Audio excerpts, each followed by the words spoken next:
And a pleasant good afternoon to everyone out there in Irish Breakdown land. I am Vince D'Addario. That is Brian Driscoll, and we are back. And it is Tuesday, and we are going to talk about offensive newcomers, right? So offensive newcomers, Brian. Offensive newcomers could be freshmen, because clearly they're new coming. They could be transfer students. They could potentially be people that have never seen the field and who will see the field. So kind of a broad brush.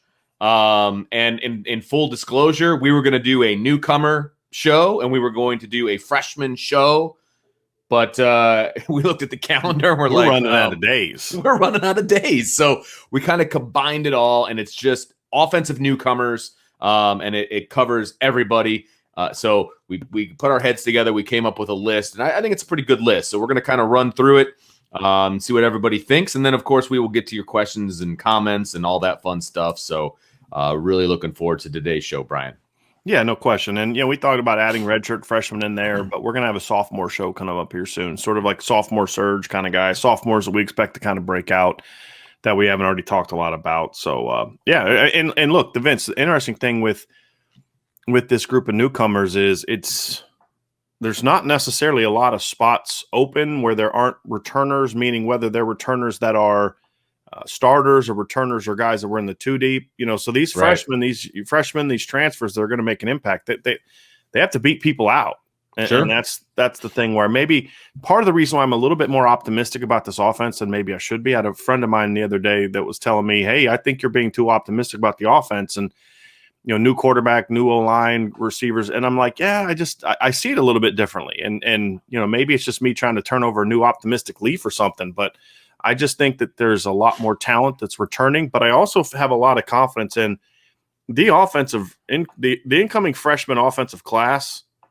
It is really good. Mm-hmm. It's really talented. And I think it's going to provide maybe a little bit more impact than we've seen in recent years.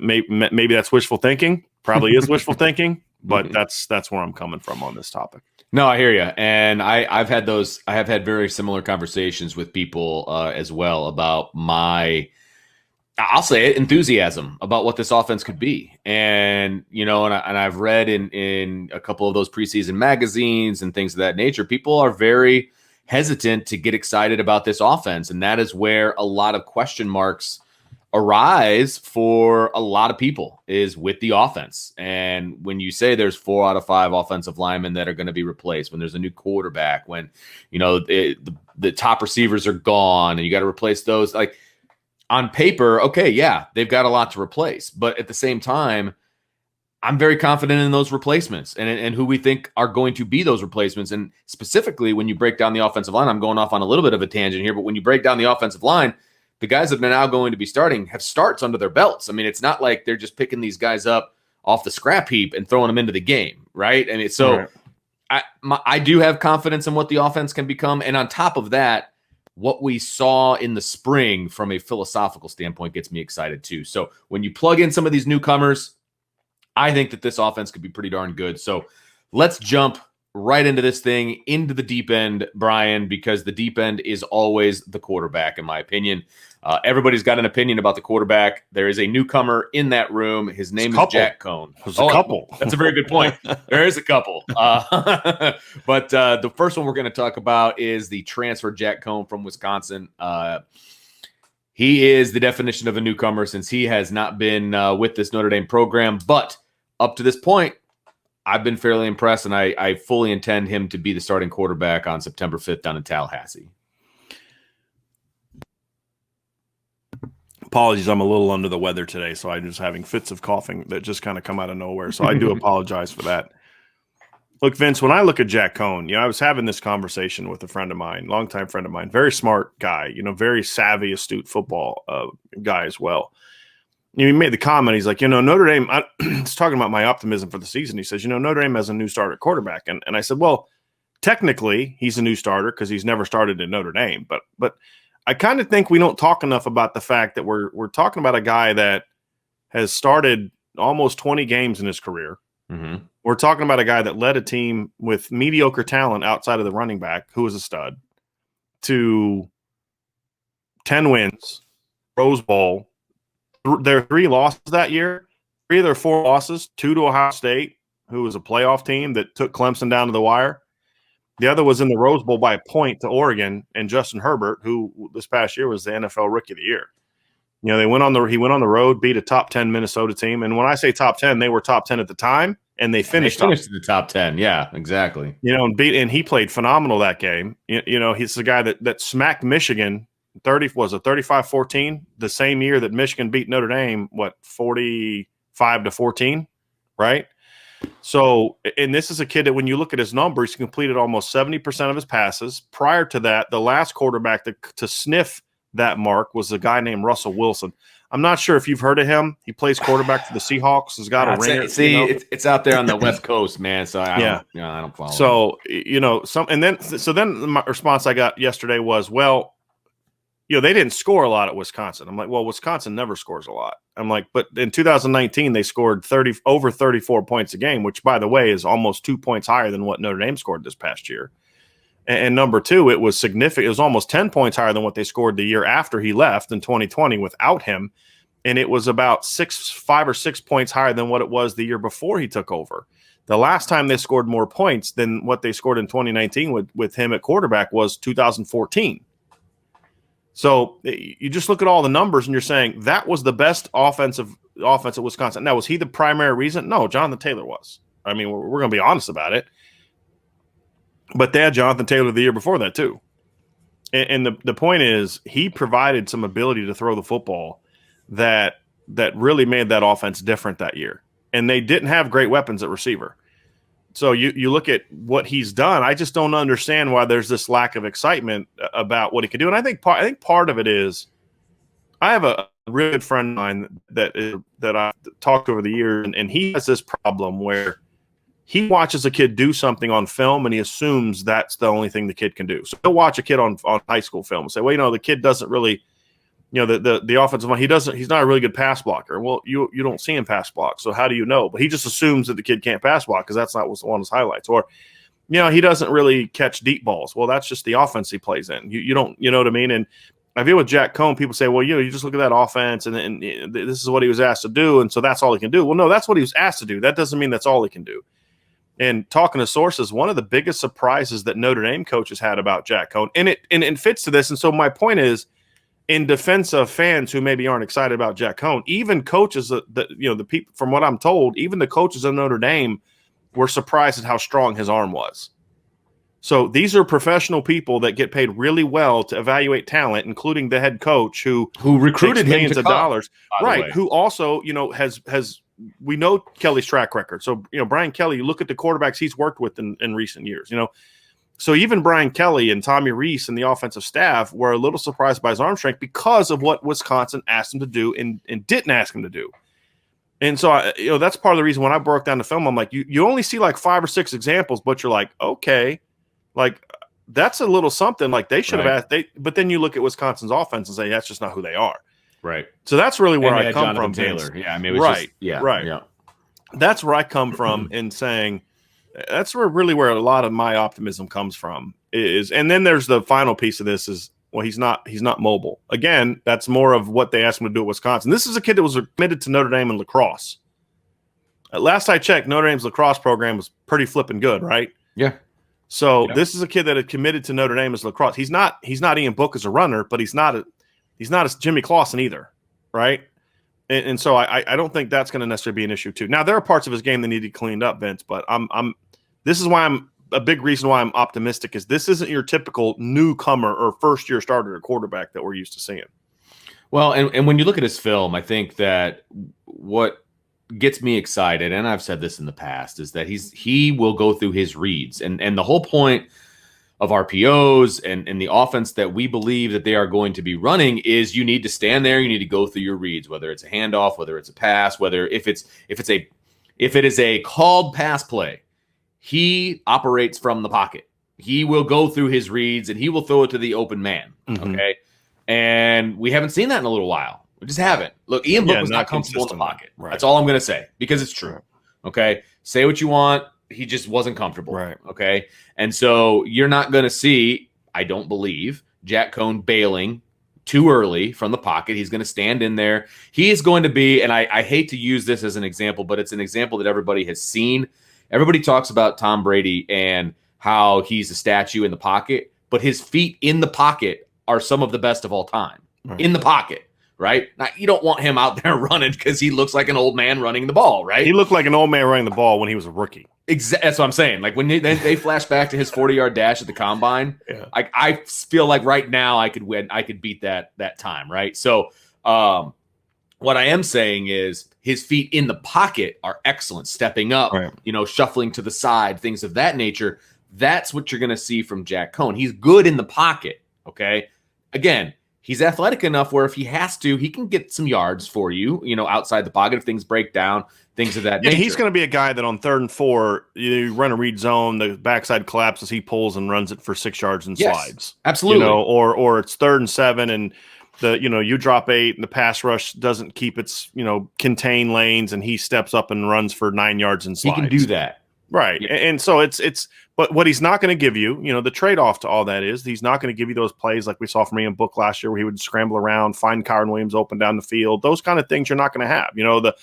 I think of the touchdown pass that Ian Book made at the end of the game against Clemson where he scrambles to his right, finds Avery Davis backside, makes that throw. I don't know if we're going to see that from Jack Coan. So there is some trade-off, but sure. If I can only pick one, I'm going to pick the guy that can sit in the pocket and pick you apart. Because he's going to run the offense. And more often than not, that's what you want. Now, I think you will see some moving pocket because we saw a little bit of that bootlegs. When you explain what you mean by moving pocket, Vince. So like you said, bootleg. So, the offensive line kind of almost shifts to the right, follows the quarterback a little bit, and he gets out or he'll be naked. It'll be naked. Exactly. Right. And that's from a play action standpoint a lot of times because you play action to the right. Naked means there's no blockers to protect them. Exactly, because all the action's going the other way. And now you've got Jack Coan out there with options, right? With throwing options. So I think you're going to see that. The advantages to that, to me, are you don't always want the pass rush to know where the quarterback's going to be. Right. Exactly. And so by doing some half rolls essentially means it's like a quick line set where essentially the line and the quarterback just move over 4 or 5 steps. And a half roll means he's pretty much stopping at the top. Right. He'll set up and throw. Yeah. And then you got to figure out a way to protect the backside because the backside becomes a little loose. And then you'll see, sprint outs. We saw that a little bit this spring. Mm-hmm. We'll see bootlegs, like you mentioned, Vince. We'll see play action stuff where I think they'll move. Where they run the outside zone look from the shotgun and then roll them out. And now that's a bootleg that has a blocker. So you have a guard pull out in front, that. Right. And that's when just a bootleg. Then you have a naked is when the quarterback's getting outside and there's no blocker. So that's what naked means in case people were like, why are they talking about naked? Nakeds in football. That's a term that essentially means that a quarterback's getting out of the pocket with no protection. And he's all by himself. Yeah, there's nothing around him. Right. And so I think we'll see some of that. And I don't know if Ian Book was great that's the thing is Ian Book was great throwing off platform, but he wasn't necessarily great throwing in structured movement. And that's what Jack Coan will be a little better than that. That's a really good term, a structured movement. It is within the offense. It is a planned role. It is all within. It's timing, right? I mean, it's timing because a lot of times you'll have a delayed route potentially by a tight end. You'll have, guys coming from the other side of the formation over, a lot of those. And that's all timing. And that takes time to get down.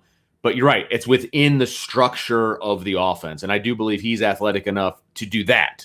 I think we'll see a lot of that, frankly. I really do. And I'll be honest, Vince, when I saw that Notre Dame was first looking at Jack Coan, I was like, oh, gosh. Because in fairness, I saw the same. Because when I watched Jack Coan at Wisconsin, I just watched him on a Saturday before Notre Dame game, just watching the game just as a fan. So I saw him play. I saw him tuck that ball up and run against Michigan against this wide open lane. He can do things like that. If you remember the play I'm talking about, he had like a 20-yard touchdown run against Michigan where he dropped back. Michigan just bailed, no pass rush contained, and he just took off and ran for 20-plus yards for a touchdown. But I was not thrilled because, you just didn't see Jack Coan making a ton of plays with his arm. It was handed it off to Jonathan Taylor and that kind of thing. It wasn't until after they were looking at him that I went and watched all 22 film. All 22 film means it's like coaching film, so you can see like the whole thing. You can see the reads. You can see what the defense is doing. You can see the timing and all those kind of things. It wasn't until I watched like 4 or 5 of those games that I was like, you know what? This kid's got a lot more than I thought he had. And that's when I started to get excited about it. So in fairness to the people that I'm saying, I don't understand why people aren't more excited. I get it. I do. So I guess I do understand it because I was there initially because you don't see anything special. Like you don't watch them and you're like, wow, look at that arm, like you do with other people. But then you really break it down and you look at the decision making and his willingness to throw the ball into tight windows and he's going to make mistakes. I mean, he threw a pick against Illinois that he forced because he was trying to make a play. He, sometimes he'll hold onto the ball a little bit too long, trying to find somebody open. And instead of just checking it down, and that's resulted, I think I counted like 3 or 4 times he got strip sacked in his 1 year start. You can't have that, right? So those are things that got to get cleaned up, but there's a lot to like about Jack Coan's game, in my opinion. And, of course, we have Tyler Buchner, who we won't get into today. We're going to have a whole show about quarterbacks right before fall camp that we'll dive more into Tyler Buchner and his potential impact this season. So the bottom line about Jack Coan is, we believe he's going to end up being the starter. I mean, all signs point to that. And so when we're talking about newcomers, he fits the mold. Like you're going to need Jack Coan to be. He's going to affect the game, I guess is the best way to put it. Mm-hmm. He is going to be impactful to this game. So whether he's good or bad, he's going to be impactful. We believe that he's going to be good. He's going to hold on to that starting role all season. Not to say that there isn't a role for the other 2 guys that are in this battle for the starting quarterback position, but I believe, and I don't want to speak for you, Brian, that we believe that Jack Coan's going to be the starter, and he's going to be a successful starter because he's going to distribute the ball. Yeah. And if the offense is the way we think it's going to be, a lot of guys are going to get touches, and Jack Coan's going to distribute that. You made, God, I can't even remember where we're talking about this or where I heard you say it because we talk all the time. But you said you see Jack Coan as like a point guard. I said this on the radio yesterday. Okay. You were listening to it on the radio. Oh, that's right. And I've used this expression in the past about him, but I've more so used it about Drew Pine. And to use basketball references because I like using other analogies. It's just more fun that way. But there's different types of point guards, right? Like there's the Derrick Rose point guard, the scorer, right? The Allen Iverson. When they pretended he was a point guard, the guy that's the flashy, the scorer, right? There's the scorer guy. Then there's like Magic Johnson, who Magic could score if he needed to, but he was flashy. He was a distributor, but he was also a scorer, could rebound. Magic could play all 5 spots, and all those kind of things. And then there's John Stockton, right? Who is never flashy, never appreciated. Just kind of does his dirty work and says, hey, man, I'm going to get Karl Malone all the credit. I'm going to get Jeff Hornacek all the credit. I'm going to get these, Byron Russell all the credit. I'm going to get these other guys the credit because I'm just going to get the ball where it needs to get to, right? And that's Jack Coan and Drew Pine to me. They're not flashy, where maybe Tyler Buchner's more like Jason Williams, you know what I mean? He's going to make those real flashy plays. Right. That's not Jack Coan. He's just going to get the ball where it needs to get to. But with this team, with Kyron Williams, with Chris Tyree, with the freshman running backs we'll get to, with Michael Mayer, with the deep tight end depth chart, with Kevin Austin, Braden Lindsey, Avery Davis, Lawrence Keys. I just make sure I don't leave anybody out. Xavier Watts, Lorenzo Styles, Deion Colsey, right? I mean, there's a lot of weapons there.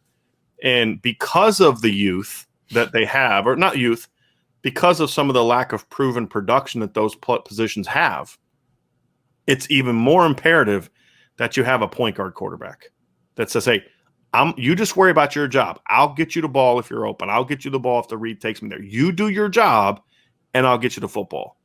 And I think that's something that this offense needs. I think it's going to be impactful for the receivers. It's going to be impactful for guys. Hey, look, I know I got to do my job because Jack will get me the ball. He's not going to lock in on Michael Mayer all the time. He's not going to lock in on Kyron Williams every single play. He's not going to lock in on so-and-so every play. He's going to read the defense out. He's going to get the ball where it needs to go to. So you better go run your route. And I think that's going to be very good for this offense. Yep.